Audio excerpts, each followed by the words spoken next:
প্রশংসা করব, আল্লাহ আমাদের উপর ততই খুশি হবেন। সুবহানাল্লাহ। মুহতারাম হাজরিন, সময় খুবই সংক্ষিপ্ত, আলোচনা খুবই দীর্ঘ। অল্প সময়ের মধ্যে আলোচনাটি শেষ করব, এই জন্য ভূমিকার দিকে যাচ্ছি না, মূল আলোচনা মাধ্যমে শেষ হয়ে যাবে। আমি আপনাদের সামনে কোরআন কারীম থেকে একটি আয়াতে কারিমা তেলাওয়াত করেছি এবং বিশ্ব নবী মুহাম্মদুর রাসূলুল্লাহ সাল্লাল্লাহু আলাইহি সাল্লামের অসংখ্য অগণিত হাদিস মুবারক থেকে একটি হাদিস পড়েছি। কোরআন কারীমের আয়াত, রাসূলের হাদিস, উক্ত দুইটির সমন্বয়ে আমলের নিয়তে ইখলাসের সাথে ধৈর্যের পরিচয়ে কিছু কথা আল্লাহ আমাকে বলা আপনাদেরকে শ্রবণ করা তৌফিক দান করুন, সবাই বলে আমিন। মুহতারাম হাজিরিন, আল্লাহ তাআলা মানব সৃষ্টি করার পরে সময়গুলো বুঝার জন্য চন্দ্র সূর্য সৃষ্টি করেছেন, আর এই চন্দ্র সূর্যের মাধ্যমে মানুষ হিসাব নিকাশ করতে পারে। চন্দ্র মাস হচ্ছে আরবি মাস, সূর্য মাস যেগুলো সেগুলো হচ্ছে ইংরেজি মাস। আল্লাহ তাআলা কোরআনে কারীমকে আরবিতে নাজিল করেছেন এবং মাস আল্লাহ আরবিতেই নির্ধারণ করেছেন। নবী করিম সাল্লাল্লাহু আলাইহি ওয়াসাল্লাম যখন মক্কা থেকে মদিনায় হিজরত করে যান, ওই সময়ের প্রথম বছরটা ছিল প্রথম হিজরি। তো বাংলা আরবিতে হিজরি মাস গণনার মাধ্যমে যত ইবাদত, সমস্ত ইবাদত নির্ধারণ করা হয়েছে। তো আল্লাহ তাআলা মানুষের সময় বোঝার জন্য 12টি মাস নির্ধারণ করেছেন। 12টি মাসের মধ্যে আল্লাহ তাআলা একটি মাসকে অতি ফজিলত, বরকত, রহমত, নাজাত দিয়ে ভরপুর করে দিয়েছেন। সেই মাসটি হচ্ছে রমজান মাস। এই রমজান মাসে আল্লাহ তাআলা বান্দার উপর সবচেয়ে বড় গুরুত্বপূর্ণ একটা ইবাদতকে ফরজ করে দিয়েছেন। সেই ইবাদতের নাম হচ্ছে রোজা। আল্লাহ কোরআনে কারীমের মধ্যে ইরশাদ করেন, ইয়া আইয়ুহাল্লাযীনা আমানু কুতিবা আলাইকুমুস সিয়াম, হে ঈমানদারগণ, কুতিবা আলাইকুমুস সিয়াম, তোমাদের উপর রমজানের রোজাকে ফরজ করা হয়েছে। এখন একটা প্রশ্ন অন্তরের ভিতর আসতে পারে, আল্লাহ তাআলা 2,24,000 মতান্তরে 1,24,000 নবী রাসূল পাঠিয়েছেন, রোজা ফরজ কি শুধু আমাদের জন্যই করেছেন? আল্লাহ কোরআনে কারীমের এই আয়াতের মধ্যেই জবাব দিয়ে দিয়েছেন, না না উম্মতে মুহাম্মাদি, শুধু তোমাদের জন্যই রোজা ফরজ ছিল না। কামা কুতিবা আলাল্লাযীনা মিন ক্বাবলিকুম, তোমাদের পূর্বে যত জাতি গিয়েছে, আদম জাতি, নূহ জাতি, মুসা আলাইহিস সালামের জাতি, ঈসা আলাইহিস সালামের জাতি, প্রত্যেক জাতির জন্যই আগেও রোজা ফরজ ছিল। আল্লাহ তাআলা এই ইবাদতটা এত প্রিয় যে আল্লাহ উম্মতে মুহাম্মাদের উপরে ফরজ করে দিয়েছেন। বলে এই রোজার মাধ্যমে কি আল্লাহ চায় আমাদের কাছ থেকে? আল্লাহ সামনের অংশে বলতেছেন, লাআল্লাকুম তাত্তাকুন, এই রোজা রাখার মাধ্যমে তোমাদের অন্তরে আল্লাহর ভয় সৃষ্টি হবে, তোমরা মুত্তাকি হতে পারবা। আর মুত্তাকিদের ঠিকানা জান্নাত। আল্লাহ বলেন, আমি তোমাদের সকলকে জান্নাত দিতে চাই, এজন্য আমার প্রিয় আমল রোজা তোমাদের উপর ফরজ করেছি। এই ইবাদতটা ঠিকমতো পালন করবে আর আমার তৈরি জান্নাতে প্রবেশ করবে। সুবহানাল্লাহ। এই মাসের ফজিলত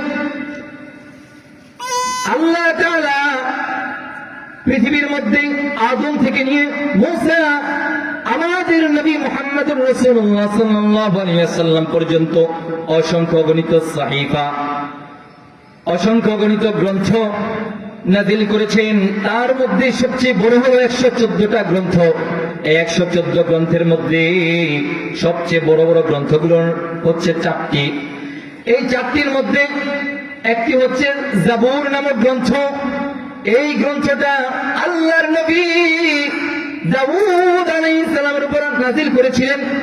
কোরআনের মধ্যে এসেছে, দাউদ নবী যখন আল্লাহর আসমানি গ্রন্থ জাবুর কিতাব তিলাওয়াত করতেন, পাহাড়ের সমুদ্রের কাছে বসে উড়ন্ত পাখিগুলো আকাশ থেকে নেমে আসতো সমুদ্র কণ্ঠের জাগর তেলাওয়াত শোনার জন্য। সমুদ্রের অতল গভীরে লুকিয়ে থাকা মাছগুলো সমুদ্রের কিনারায় এসে দাউদ আলাইহিস সালামের জাবুর আসমানি গ্রন্থ কিতাবের তেলাওয়াত শুনতে থাকতেন। বন জঙ্গলের যত পশু পাখি কীটপতঙ্গ ছিল সবকিছু এসে তার কাছে ধরনা দিত, এসে পাশে বসে তেলাওয়াত শুনত। 2 নম্বর গ্রন্থের নাম হলো তাওরাত কিতাব।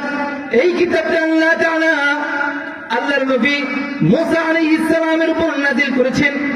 মুসা আলাইহিস সালামের একটা ক্রেডিট ছিল, মুসা কালিমুল্লাহ, মুসা নজিয়ুল্লাহ। পৃথিবীর মধ্যে আজ পর্যন্ত যত মানুষ, নবী, রাসূল, সিদ্দিক, শহীদ, খোলাফায়ে রাশিদিন চলে গিয়েছেন, ওলিয়া উলিয়া কেরাম বেঁচে আছেন, সামনে ভবিষ্যতে আসবেন, কারো এতটুকু পাওয়ার ভ্যালু ছিল না দুনিয়ায় থেকে আল্লাহর সাথে কথা বলবে। একমাত্র হযরত মুসা আলাইহিস সালাম তুর পাহাড়ে অবতরণ করে আল্লাহর সাথে কথা বলতেন। এই নবীর উপর আল্লাহ তাআলা তাওরাত কিতাব নাযিল করেছিলেন। এরপরে 3 নম্বর কিতাবের নাম হচ্ছে ইনজিল, যেটাকে বাইবেলও বলা হয়। এটা আল্লাহ তাআলা হযরত ঈসা আলাইহিস সালামের উপর নাযিল করেছিলেন। ঈসা আলাইহিস সালামের এক্সট্রা অনেক ক্রেডিট ছিল। ঈসা নবী যদি কোনো কবরের কাছে গিয়ে ওইখানে হুকুম করতেন মৃত লাশকে, কুম বিইজনিল্লাহ, মৃত ব্যক্তি আল্লাহর নামে দাঁড়ায়া যাও, মৃত ব্যক্তি তৎক্ষণাৎ কবর থেকে উঠে দাঁড়িয়ে যেত। সুবহানাল্লাহ। আর অনেকগুলো তার মুজিজা ছিল।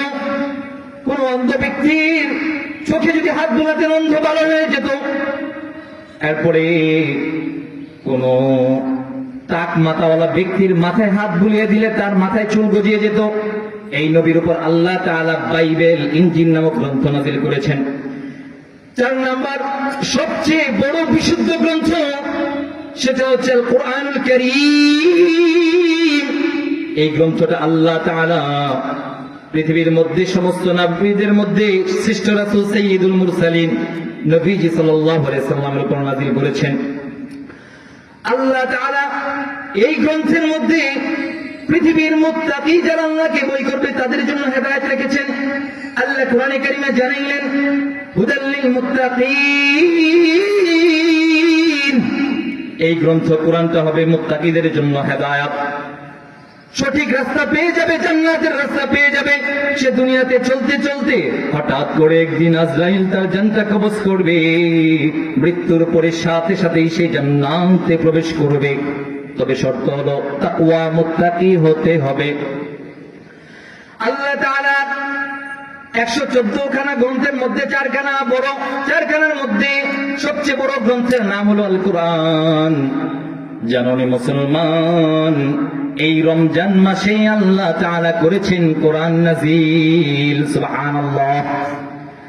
আল্লাহ কোরআনের মধ্যে বলেন শাহরু রমাদানাল্লাযী উনজিলা ফীহিল কোরআন। শাহরু রমাদান, রমজান মাস হলো আল্লাযী উনজিলা ফীহিল কোরআন। এটা ওই মাস যে মাসে আল্লাহ কোরআন নাযিল করেছেন। এই মাসের মর্যাদা অনেক, গুরুত্ব রয়েছে। এই মাসে বেশি বেশি ইবাদত আমল করতে হবে। আল্লাহ নবী যখনই রজব মাস আসতো, রমজানের 2 মাস আগে, রজব আর শাবান, এই 2টা মাস, রজবের মধ্যে বেশি বেশি ইবাদত শুরু করে দিতেন, শাবানে বেশি বেশি ইবাদত করতেন। বর্তমানে শাবান মাস চলতেছে, আর আল্লাহর কাছে দোয়া করতেন আল্লাহুম্মা বারিক লানা ফি রজব ওয়া শাবান ওয়া বাল্লিগনা রমাদান। আল্লাহ ওয়ারশে আজিমের মালিক আল্লাহ, আপনি আমার হায়াতকে বাড়িয়ে দেন। আল্লাহ আমি এখন থেকেই প্রিপারেশন নিচ্ছি, প্রস্তুতি নিচ্ছি, রমজানে বেশি বেশি ইবাদত করব। তাই আমি আগে থেকেই রজব আর শাবানে ইবাদত বাড়িয়ে দিয়েছি। সুবহানাল্লাহ। রমজান মাস এমন মাস, এই মাসে আল্লাহ তাআলা 3টা ক্যাটাগরি রেখে দিয়েছেন। প্রথম 10 দিনকে আল্লাহ রহমত দ্বারা ভরপুর করে দেন। দ্বিতীয় 10 দিনকে আল্লাহ তাআলা মাগফিরাত দ্বারা ভরপুর করে দেন। তৃতীয় 10 দিন আল্লাহ নাজাতের জন্য নির্ধারণ করেছেন। রমজান মাসের রোজাগুলো যারা রাখবে আল্লাহর নবী বলেন, কেউ যদি নামাজ পড়ে আল্লাহ ওই আমলগুলো ফেরেশতার হাতে দিবেন, বলবেন আমার বান্দাকে তুমি দিয়া দাও। কেউ যদি হজ করে তার আমলটা আল্লাহ তাআলা ফেরেশতাদেরকে দিয়ে দিবেন, বলবে আমার বান্দাদেরকে দিয়ে দাও। আর যদি মানুষ দান সদকা করে, নফল আমল ইবাদত করে, আল্লাহ তাআলা ফেরেশতা বা অন্য কারো মাধ্যমে পুরস্কারটা দিবেন। আর রোজাটা হলো এমন ইবাদত, আল্লাহ বলেন ও আমার বন্ধু, আপনি দুনিয়াবাসী আপনার উম্মতদেরকে জানায়া দেন, আসসাউলি ওয়া আনা আজিজি বিহি, রোজা হচ্ছে আমার জন্য, আমি আল্লাহ নিজ হাতে রোজাদারকে পুরস্কৃত করব। সুবহানাল্লাহ। ভাইরা আমার, নামাজের পুরস্কার আল্লাহ নিজ হাতে দিবেন না, হজের পুরস্কার আল্লাহ নিজ হাতে দিবেন না, অন্যান্য নেক আমলের ইবাদতের পুরস্কার আল্লাহ নিজ হাতে দিবেন না, কিন্তু আল্লাহ যে ইবাদতটার পুরস্কার নিজ হাতে দিবেন সেটার নাম কি? রোজা। এই রোজাটা সবার রাখতে হবে, 30টাই রাখতে হবে। এই রোজা ছাড়া যাবে না। রোজা ছাড়লে হারাম কাজ, কবিরা গুনাহ। কবিরা গুনাহ তওবা ছাড়া মাফ হয় না। কবিরা গুনাহ অবস্থায় যদি ব্যক্তি মারা যায়, তওবা করার সুযোগ না হয়, সরাসরি জাহান্নাম। ভাইরা আমার, মনোযোগ দিয়ে শুনুন, আল্লাহ তাআলা এই বরকত এত রহমত এই রমজান মাসে রেখেছেন। ব্যক্তি যদি রোজা রাখে, হঠাৎ করে একদিন মৃত্যুর ডাক এসে যাবে। আপনি আমি কেউ জানি না কখন মৃত্যুর ডাক আসবে। মৃত্যুটা নিশ্চিত, কিন্তু কখন আসবে সেটা অনিশ্চিত। আমাদের জানা নাই কখন মৃত্যু আসবে, কিন্তু আসবেই। কিভাবে বললেন হুজুর? আমাদের পূর্ববর্তী যত প্রজন্ম ছিল সকলেই গত হয়ে গিয়েছে, আমরাও গত হয়ে যাব। ভবিষ্যতে যারা আসবে তারাও চলে যাবে। এটাই পৃথিবীর রুলস, নিয়ম, কায়দা। এই কায়দার মধ্যে সবাইকে পড়তে হবে। ইমাম বুখারী রাহমাতুল্লাহি আলাইহি, বুখারী শরীফের বর্ণনা, ইমাম বুখারী রাহমাতুল্লাহি আলাইহি আসমানের নিচে জমিনের উপরে সবচেয়ে হাদিসের জগতে বিশুদ্ধ গ্রন্থের নাম হলো সহিহুল বুখারী। এই কিতাবের মধ্যে তিনি দেখেন, যখন হঠাৎ করে মৃত্যুর ডাক চলে আসবে, ব্যক্তি মারা যাবে, তখন ব্যক্তিকে যখন কবরের মধ্যে রাখা হবে, ব্যক্তি ভয়ে আতঙ্কে হতাশাগ্রস্ত হয়ে যাবে। আল্লাহ তাআলার যে কোরআন সে দুনিয়ার মধ্যে পড়েছিল, জাল কোরআন ইনদা রাসিহ, কোরআনের নেক আমল তার মাথার কাছে এসে হাজির হবে নূর আকারে। যা সালাত আইয়ামিনি, নামাজের নেক আমল তার ডান পাশে চলে আসবে। ওয়াজা সিয়াম আন শিমালি, রোজার আমলটা নূর আকারে তার বাম পাশে এসে উপস্থিত হবে। ওয়াজা সাইরু হাসানাত ইনদা রিজলাইহি, অন্যান্য নেক আমলগুলো তার পায়ের কাছে এসে হাজির হবে। দুইজন ফেরেশতা মুনকার নাকির সওয়াল জবাব করার জন্য আসবে। আসার পরে মাথার দিক থেকে মৃত ব্যক্তিকে জাগানোর জন্য ট্রাই করবে, চেষ্টা করবে, কিন্তু মাথার কাছে থাকা নূর বলবে না না, আমার বন্ধুকে জাগানো যাবে না। বলবে আল্লাহর নির্দেশে এসেছি। তুমি কে? তোমার এত বড় স্পর্ধা, তুমি আমাকে আল্লাহর হুকুমে বাধা দিলা। বলবে আমি হলাম এই ব্যক্তির কোরআন তেলাওয়াত যা সে দুনিয়ার মধ্যে করেছিল। এই কোরআনের আমলটা কবরের মধ্যে এসে উপস্থিত হবে নূর আকারে, মৃত ব্যক্তিকে মুনকার নাকিরের সওয়াল জবাব থেকে বাঁচাবে। কোরআন তেলাওয়াতের ফজিলত আল্লাহ রাসূল বলেন, কোন ব্যক্তি যদি একটা অক্ষর পড়ে আল্লাহ তাআলা তার নামে 10টা নেকি দান করেন। নবীজি বলেন, লা আকুলু আলিফ লাম মিম হারফুন, আমি এই কথা বলি না আলিফ লাম মিম 3টা অক্ষর মিলে একটা শব্দ, এটা একটা হরফ। বাল আলিফুন হারফুন ওয়া লামুন হারফুন ওয়া মিমুন হারফুন, আলিফ একটা হরফ, লাম একটা হরফ, মিম একটা হরফ। যে ব্যক্তি আলিফ লাম মিম এই শব্দটা পড়বে, আল্লাহ তাআলা তার আমলনামায় 3টা অক্ষর পড়ার কারণে 30টা নেকি দান করবেন। আর যদি রমজান মাসে পড়ে, আল্লাহ তাআলা প্রতিটা অক্ষরের বিনিময়ে 70টা করে নেকি দান করবেন। সুবহানাল্লাহ। এরপরে বেশি বেশি কোরআন তেলাওয়াত করতে হবে রমজান মাসে। এরপরে নামাজের ইবাদত। নবীজি বলেন আসসালাতু বাইনাল কুফরি ওয়াল ঈমান, নামাজ ঈমান আর কুফরের মাঝে পার্থক্য সৃষ্টি করে।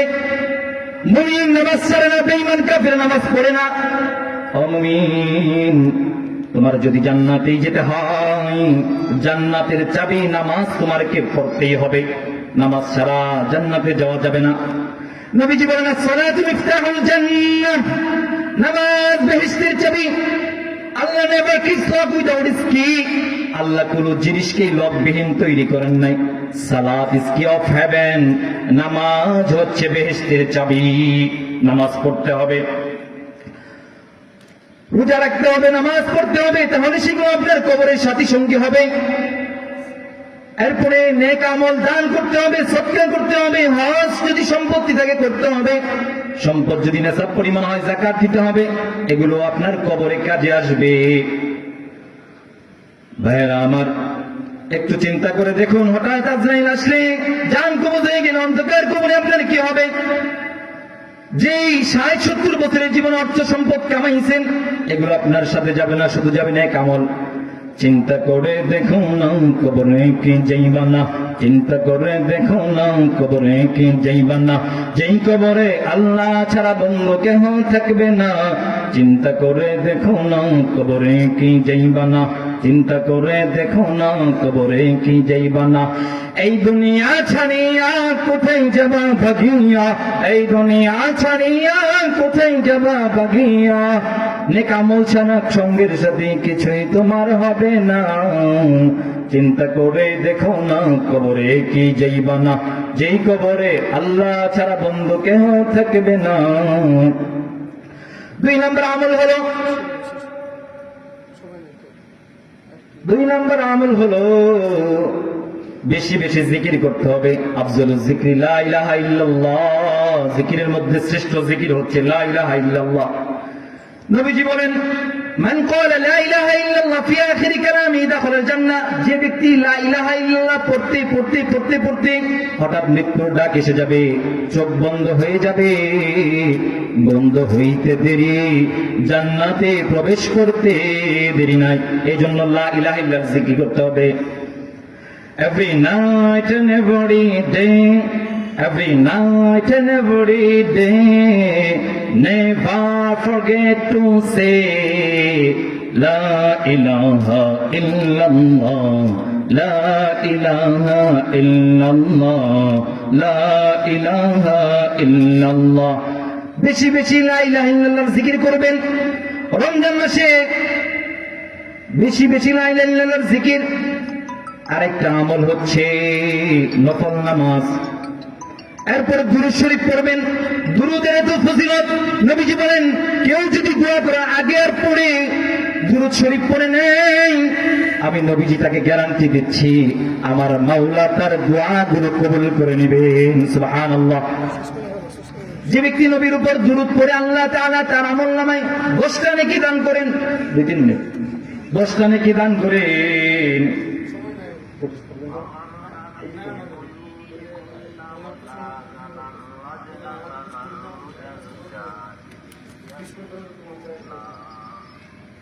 এরপরে বেশি বেশি ইবাদত করবেন, দুরূদ পড়বেন। দুরূদ পড়লে 10টা নেকি আল্লাহ মাফ, 10টা গুনাহ আল্লাহ মাফ করবেন, 10টা নেকি দান করবেন। জান্নাতের মধ্যে 10টা মর্যাদা আল্লাহ বাড়ায়া দিবেন, 10টা বড় বড় মুসিবত থেকে হেফাজত করবেন। ভাইরা আমার, সর্বশেষ সামনের দিনে আসতেছে লাইলাতুল বরাত, বরকতপূর্ণ রাত। এটাকে ফার্সি ভাষায় শবে বরাত বলা হয়। সব হচ্ছে রাত, বরাত হচ্ছে মুক্তি, ভাগ্য রজনী। এই শবে বরাতের রাতে নবীজি বলেন ও দুনিয়ার মুসলমান আমার উম্মত, শবে বরাতের রাতে সারা রাত নফল নামাজ পড়ো, আমল করো, আর দিনের বেলায় তোমরা রোজা রেখো। আল্লাহর কাছে খুবই পছন্দের রাত এই শবে বরাতে। যদি তুমি আল্লাহর কাছে দোয়া করো, তোমার ভাগ্যে তাকদীরে যা আছে সেটা আল্লাহ, মন্দটাকে আল্লাহ চেঞ্জ করে দিবেন।